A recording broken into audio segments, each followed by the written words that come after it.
শাড়ির কুচি ঠিক করার মুহূর্তে স্মৃতি খেয়াল করল তার শাশুড়ি মা তার রুমে উকিঝুঁকি মারছেন। স্মৃতি স্থির গলায় জিজ্ঞেস করল, মা কিছু বলবেন? স্মৃতির শাশুড়ি বিমলা দেবী ভুরু কুঁচকে জিজ্ঞেস করলেন, তা যাচ্ছ কোথায়? আসলে মা, আপনার ছেলে বলেছে তার সাথে একটু বাইরে যেতে, আমাকে নাকি ঘুরতে নিয়ে যাবে আজ। বাহ, এ তো খুব ভালো কথা, এখনই তো ঘোরার সময়, ঘোরো ঘোরো। নাতি নাতনি হলে তো ওদের নিয়েই ব্যস্ত হয়ে পড়বে, আর ঘোরার সময় হবে না তখন। স্মৃতি কিছু বলল না, শুধু একটা মুচকি হাসি হাসল। বিমলা দেবীও আর কিছু না বলে চলে গেলেন নিজের রুমে। স্মৃতি বের হতে যাওয়ার সময় বিমলা দেবীর সাথে দেখা করার জন্য তার রুমের সামনে যেতেই থমকে গেল। ভেতর থেকে বিমলা দেবীর গলা শোনা যাচ্ছে। কাকে যেন বলছেন ফোনে তিনি। আর কি বলবো আমি, আজকালকার ছেলের বউরা কি আর আগের মতো আছে? আমরা আমাদের শাশুড়ির কথার বাইরে একটা কাজও করিনি। প্রতিটা কাজ শাশুড়ি মাকে জিজ্ঞেস করে করতাম, এক গ্লাস জলও শাশুড়ি মাকে জিজ্ঞেস করে খেতাম। স্বামীর সাথে ঘুরতে যাওয়া তো দূরে থাক, আর আজকালকার বউরা, ছি। স্মৃতি এইসব কথা শোনার পর আর শাশুড়ি মায়ের রুমে ঢুকল না, দরজার সামনে থেকেই চলে গেল। বিকেল পেরিয়ে সন্ধ্যা হয়ে গেল। স্মৃতি বিমলা দেবীর ফোনে ফোন করল। ফোন রিসিভ করতেই ওপাশ থেকে স্মৃতি বলল, মা আমরা কি বাড়িতে আসব? বিমলা দেবী ভুরু কুঁচকে বললেন, বাড়িতে আসবে না তো কি আজ রাতে বাইরে থাকার ইচ্ছেই আছে নাকি?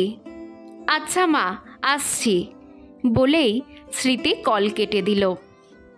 বাড়িতে এসে স্মৃতি ফ্রেশ হয়ে বিমলা দেবীর রুমে গিয়ে তাকে জিজ্ঞেস করল, মা রাতের ভাত বসাবো? বিমলা দেবী কিছুটা অবাক হয়ে বললেন, ভাত না বসালে কি করবে? স্মৃতি আর কথা না বাড়িয়ে চলে গেল। সবাই একসাথে খেতে বসেছে। স্মৃতি সবার আগে তার শাশুড়ি মায়ের প্লেট হাতে নিয়ে বলল, মা আপনাকে ভাত দেব? বিমলা দেবী চোখ রাঙিয়ে বললেন, আমার জন্য কি বিরিয়ানি রেঁধেছ? স্মৃতি উত্তর দিল, না তা তো করিনি মা। তাহলে ভাত না খেয়ে কি খাবো আমি? স্মৃতি তার শাশুড়ির প্লেটে 1 চামচ ভাত দিয়ে আবার বলল, মা আরও দেব?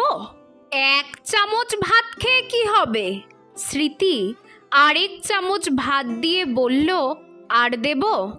বিমলা দেবী কিছুটা বিরক্ত হয়ে এবার নিজের ভাত নিয়ে সবাইকে বেড়ে দিলেন। খাওয়া শেষে বিমলা দেবী নিজের রুমে চলে গেলেন। রুমের দরজা আটকে তিনি সবে শুয়েছেন।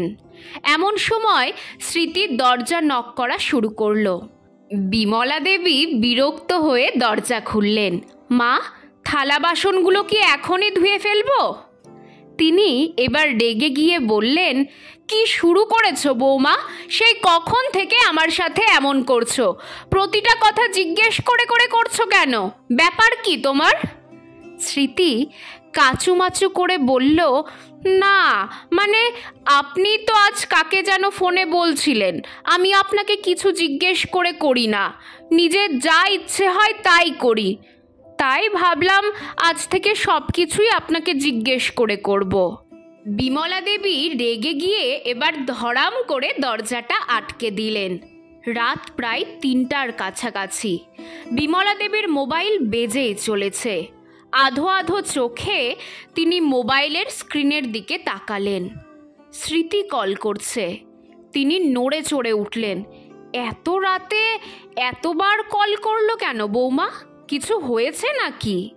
ভাবতে ভাবতেই আবারও স্মৃতির কল আসলো। কল রিসিভ করতেই উনি বললেন, কি ব্যাপার বৌমা, এত রাতে তুমি কল করছো? আমি তো পাশের রুমেই আছি, দরজা নক করলেই তো হতো। মা কয়েকবার নক করেছি আপনাকে, কিন্তু আপনি তো খোলেনইনি, তাই তো ফোন করছি। তা কি হয়েছে বলো? মা আসলে আমার খুব জোরে বাথরুম চেপেছে, আমি কি বাথরুমে যাব? বিমলা দেবী কি উত্তর দেবেন বুঝতে পারছেন না, তবে উনি এতটুকু বুঝতে পেরেছেন যে বর্তমান যুগের বৌমারা তাদের মতো মুখ বুজে সব কিছু মেনে নেবে না। তাই বিমলা দেবী কাচুমাচু মুখ করে বলল, আমার ঘাট হয়েছে বাপু, অন্যায় করে ফেলেছি আমি, আমাকে এইবারের মতো এই জ্বালাতন থেকে মুক্তি দাও বৌমা।